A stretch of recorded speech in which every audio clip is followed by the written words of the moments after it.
نعمتیں بانٹتا جس سمت نوازی شان گیا نعمتیں بانٹتا جس سمت نوازی شان گیا ساتھ ہی منشی رحمت کا قلم مان گیا ساتھ ہی منشی رحمت کا قلم مان گیا لے خبر جلد کے غیروں کی طرف دھیان گیا لے خبر جلد کے غیروں کی طرف دھیان گیا میرے مولا میرے آقا تیرے قربان گیا میرے مولا میرے آقا تیرے قربان گیا نعمتیں بانٹتا جس سمت نوازی شان گیا آج لے ان کی پناہ آج مدد مانگ ان سے آج لے ان کی پناہ آج مدد مانگ ان سے پھر نہ مانیں گے قیامت میں اگر مان گیا پھر نہ مانیں گے قیامت میں اگر مان گیا انہیں جانا انہیں مانا نہ رکھا غیر سے کام انہیں جانا انہیں مانا نہ رکھا غیر سے کام الحمد میں دنیا سے مسلمان گیا للہ الحمد میں دنیا سے مسلمان گیا جان و دل ہوش و حیرت سب تو مدینے پہنچے جان و دل ہوش و حیرت سب تو مدینے پہنچے تم نہیں چلتے رضا سارا تو سامان گیا تم نہیں چلتے رضا سارا تو سامان گیا نعمتیں بانٹتا جس سمت وسیع شان گیا ساتھ ہی منشی رحمت کا قلم دان گیا ماشاءاللہ والصلاة والسلام على سيد الأنبياء والمرسلين وعلى آله وأصحابه أجمعين أما بعد فأعوذ بالله من الشيطان الرجيم قال الله تبارك وتعالى جل جلاله في القرآن المجيد والفرقان الحميد لقد من الله على المؤمنين إذ بعث فيهم رسولا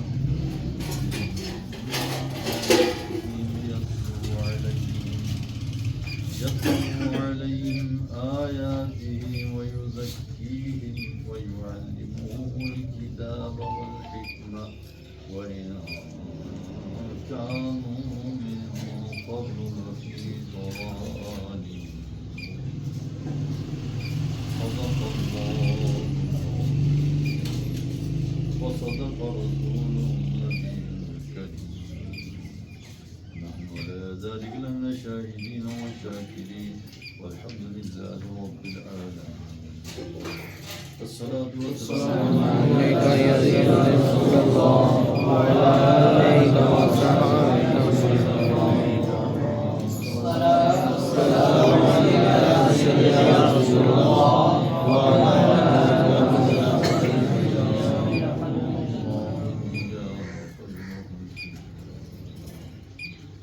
عالمی کرام یہ سالانہ محفل اور ماہ مبارک ربیع الاول شریف کی اب جا رہا ہے اور آ چکا ہے پہلا اس کا ہفتہ ہے. اللہ تعالیٰ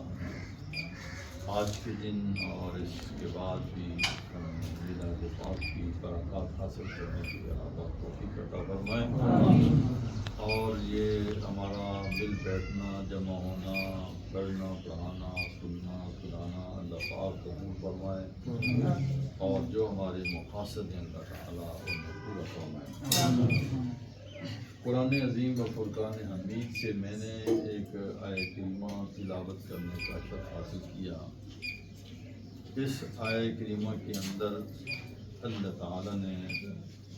یہ ارشاد فرمایا. ایک تو یہ بات بیان فرمائی اس کے آخری حصہ کے اندر کہ حضور کی جلوہ گری سے پہلے اس دنیا میں آنے سے پہلے تشریف لانے سے پہلے اس دنیا کی حالت کیا تھی. ایک بات تو یہ بیان فرمائی آخری حصے کے اندر اور پھر آپ کے آنے سے کیا ہوا. سب سے پہلے جس چیز کا اللہ تعالیٰ نے ذکر فرمایا وہ اپنے اس احسان کا ذکر فرمایا کہ اللہ تعالیٰ کا مومنوں پر احسان ہے کہ اللہ تعالیٰ نے مومنوں کے اندر اپنا عظیم الشان ہمہ گیر رسول روانہ کیا بھیجا مبعوث فرمایا. اور حضور کا تشریف لانا محض تشریف لانا ہی نہیں تھا, محض میلاد ہی نہیں تھا,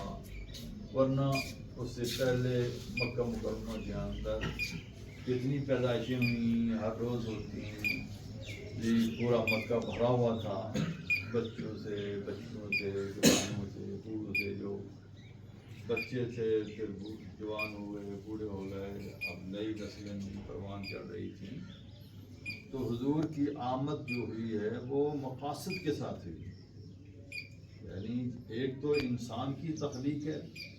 عام انسان کے اندر باتوں کی آواز آتی ہے, باتیں نہیں کریں. ایک دنیا کا مقصد جو ہے اس پورے عالم کو اللہ تعالیٰ نے, یہ آپ نے سنا ہوگا کہ اللہ تعالیٰ نے انسان سے پہلے باقی تمام مخلوق پیدا کر لی. یعنی اللہ تعالیٰ نے جتنی روئے زمین پر مخلوق بستی ہے, خواہ وہ دریاؤں کے اندر مچھلیوں کی صورت کے اندر ہے, یا جنگلوں میں جنگلی درندوں یا دیگر جانوروں کے ہیں, یا فضاؤں میں پرندے ہیں, جتنی بھی اقسام کے ہیں, جو کچھ بھی اللہ پاک نے پیدا فرمانا تھا وہ فرما لیا. اور سب سے آخر میں اللہ تعالیٰ نے انسان کو پیدا فرمایا. سب سے آخری مخلوق انسان ہے. اور اللہ تعالیٰ نے ایک تو اس دنیا کو آباد کرنا تھا اس لحاظ سے کہ اس دنیا کے اندر اللہ پاک نے بے پناہ چیزیں رکھی, زمین کے اندر, آسمان کے اوپر, اور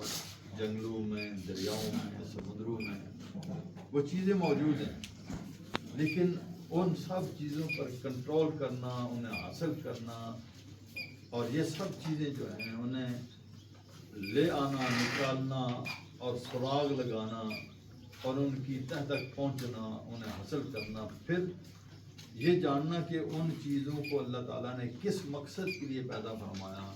یہ کیا فائدہ دے سکتی ہیں، یہ ساری چیزیں جو ہیں اللہ تعالیٰ نے یہاں پیدا کی ہوئی تھیں۔ انسان آیا اور انسان کو اللہ تعالیٰ نے یہ صلاحیت دی، یہ عقل دی، یہ سمجھ دی کہ انسان جو ہے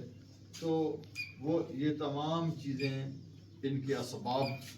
کے ذریعے وہ وہاں پہنچے اور ان چیزوں کو حاصل کر کے خواہ وہ خوراکی قسم کے ہوں، خواہ وہ پوشاک یعنی لباس کی صورت میں ہوں، خواہ وہ چیزیں جو ہیں تو اس کے رہنے سہنے کے مکانات کی صورت میں ہوں، یہ زندگی کے اندر جو بھی زیب و زینت کا کام میں آنے والی چیزیں وہ چیزیں ہوں، وہ ساری کی ساری چیزیں جو ہیں اللہ تعالیٰ نے اس انسان کو عقل دے کر کے بھیجا کہ چیزوں کرو، لیکن یہ مقصد یہ نہیں، یہ ایک ہے دنیا کو آباد کرنا، چلانا، اور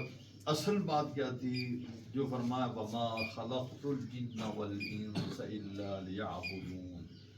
کہ میں نے جنوں اور انسانوں کو اس لیے پیدا فرمایا تاکہ میری معرفت حاصل کریں، میری عبادت کریں، میری بارگاہ میں جھکیں، یہ اس لیے پیدا فرمایا۔ اور ظاہر ہے کہ اس روئے زمین کے اندر جیسا کہ میں نے عرض کیا ہر چیز اللہ پاک نے پیدا فرما دی اور اس میں اٹریکشنز رکھ دیں۔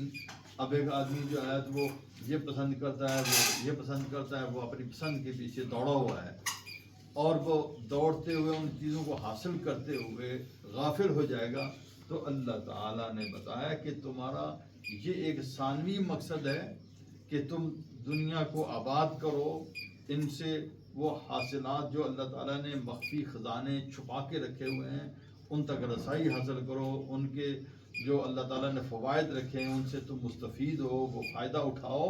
مگر ان سب کے ساتھ ان سب کی روح یہ ہے کہ تم اللہ تعالیٰ کی پہچان حاصل کرو اور اللہ تعالیٰ کی عبادت کرو، یہ اصل مقصد ہے۔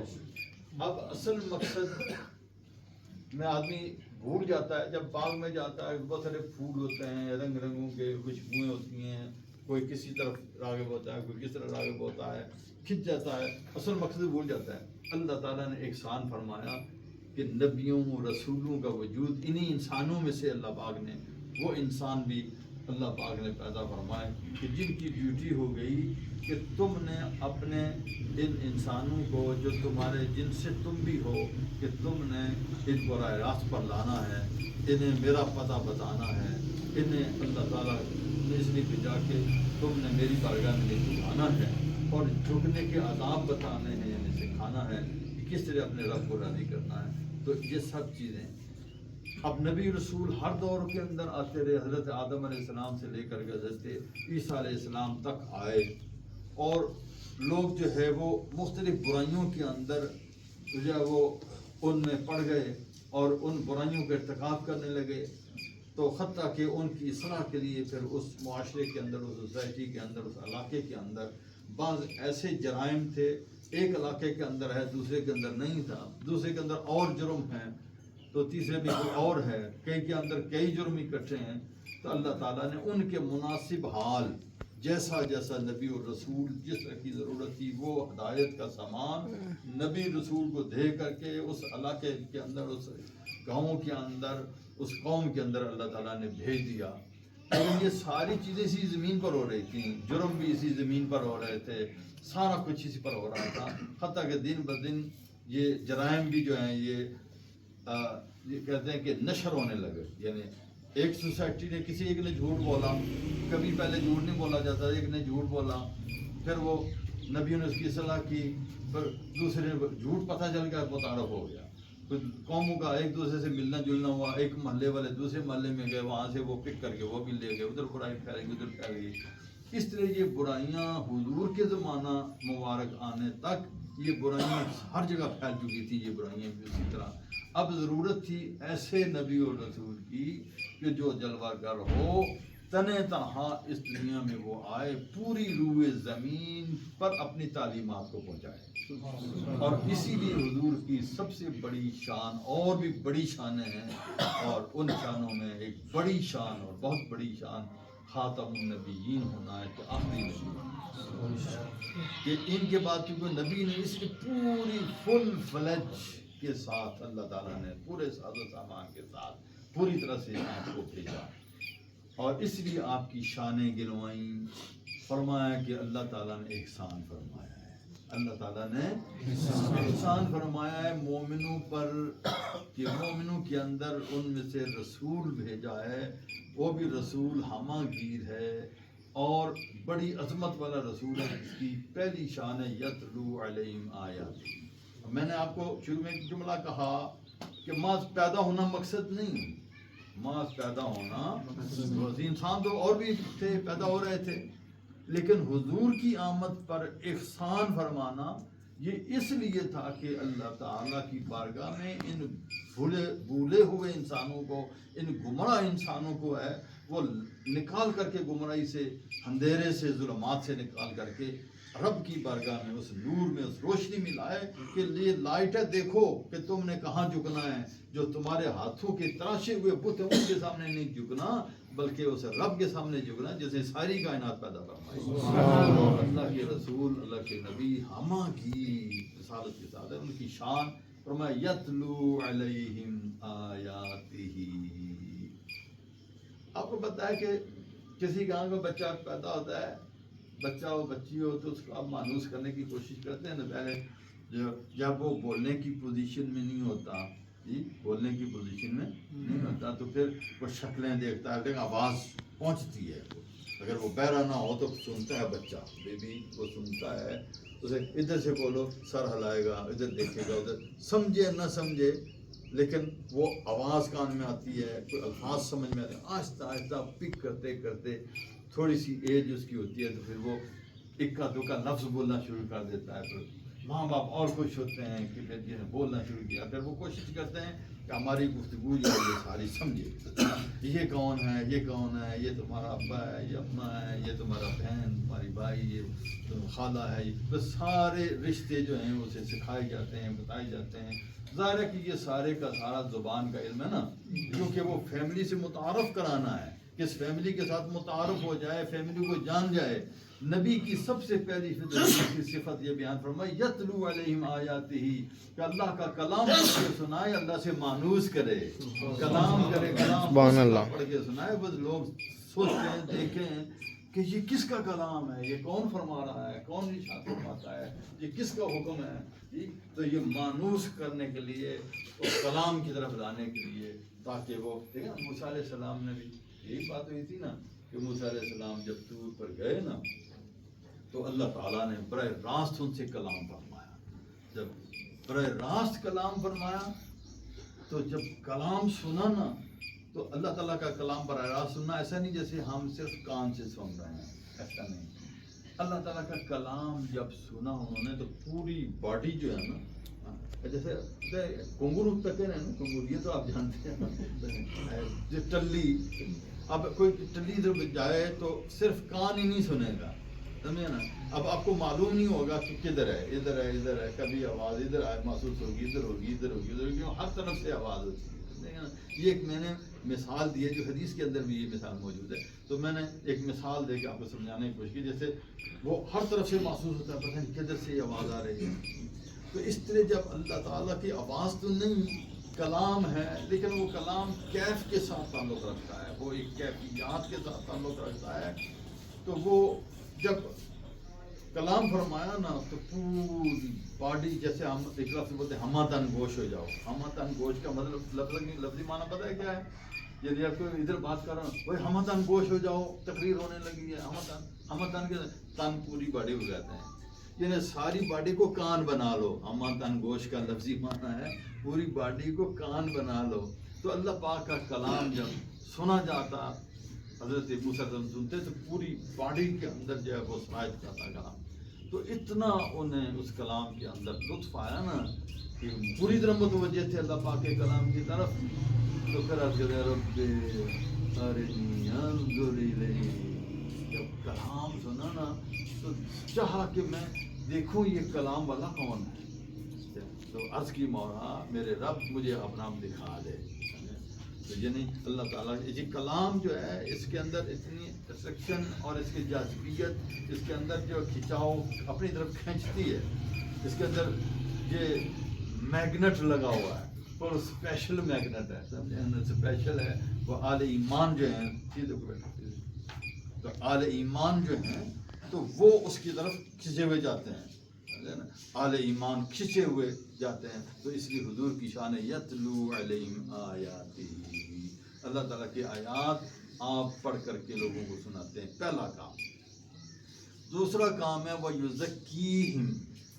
کہ انہیں پاک فرماتے ہیں۔ تیسرا کام یہ ہے وہ یعلمہم الکتاب، انہیں کتاب سکھاتے ہیں یعنی قرآن کریم، اور فرمایا والحکمہ، اور انہیں دانائی اور وہ وزڈم اور وہ چیز، گویا آپ یوں سمجھیں کہ قرآن کریم کو اپلائی کرنا، کس طرح ان آیات کو اپنے آپ پر اپلائی کرنا ہے، اس کو حدیث کی رنگ میں، حکمت معنی حدیث بھی کر سکتے ہیں، سنت بھی کر سکتے ہیں، کہ وہ ساری وہ تشریحات ہیں کہ قرآن کریم کے اندر اللہ پاک نے کیا فرمایا، یہ ساری چیزیں مل ملا کر کے یہ ان صفتوں کے ساتھ حضور کی آمد ہوئی، محض پیدائش نہیں ہوئی، محض ولادت نہیں ہوئی، محض پیدا ہونے والے تو بہت سارے ہیں، پر ان شانوں کے ساتھ پیدا ہونے والی ذات وہ ایک ہی ہے جن کا نام ہے نام محمد صلی اللہ علیہ وسلم۔ تو حضور جلوہ کرو، دیکھیں حضرت ابراہیم علیہ السلام آپ نے بھی دعا مانگی، جب بیت اللہ شریف تعمیر کر لیا، وہاں دعا مانگی ربنا وابعث فیہم رسولا من انفسہم یتلو علیہم آیاتک وَيُعَلِّمُهُمُ الْكِتَابَ وَالْحِكْمَةَ وَيُزَكِّيهِمْ، ایسے ہی ہے نا، ایسے ہی ہے وہ۔ اب وہ دعا مانگ رہے ہیں، دعا مانگ رہے ہیں، اے اللہ تعالیٰ ان میں رسول بھی بھیج، بیت اللہ بنا دیا اور دعا کر دی، ہمیں امت مسلمہ بنا، وہ ساری ہماری ضروریت ہو، اور پھر ان کے اندر رسول بھی بھیج، ایسا رسول یتلو علیہم آیاتک، جو تیری آیتیں پڑھ کے وَيُعَلِّمُهُمُ الْكِتَابَ وَالْحِكْمَةَ، انہیں کتاب اور حکمت بھی سکھائے، وَيُزَكِّيهِمْ، اور ان کو پاک بھی کرے، تزکیہ بھی کرے۔ اب دیکھیں ابراہیم علیہ السلام نے دعا کی،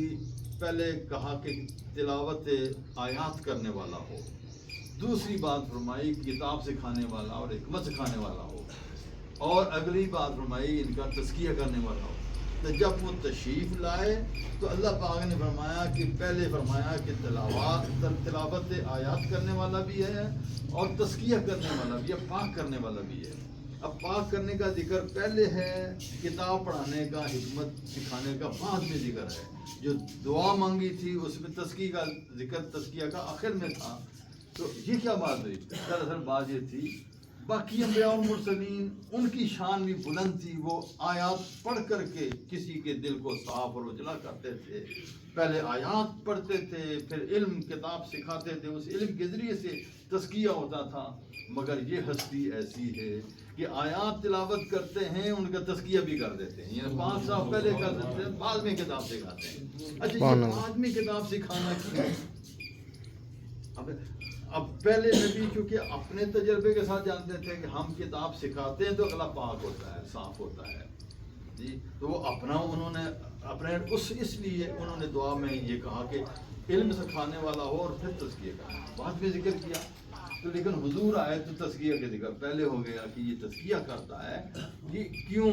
علم کتاب بعد میں ہے۔ اب جب کتاب ذریعہ ہوگا نا صفائی کا، جب کتاب پہلے پڑھائی جائے گی پھر صاف ہوگا، صفائی کے بعد لاپرواہ بھی ہو جاتا ہے کہ میں اب میں ٹریک پر آ گیا ہوں، اب میں ٹھیک ہے، اب میں جو کروں وہ ٹھیک ہے،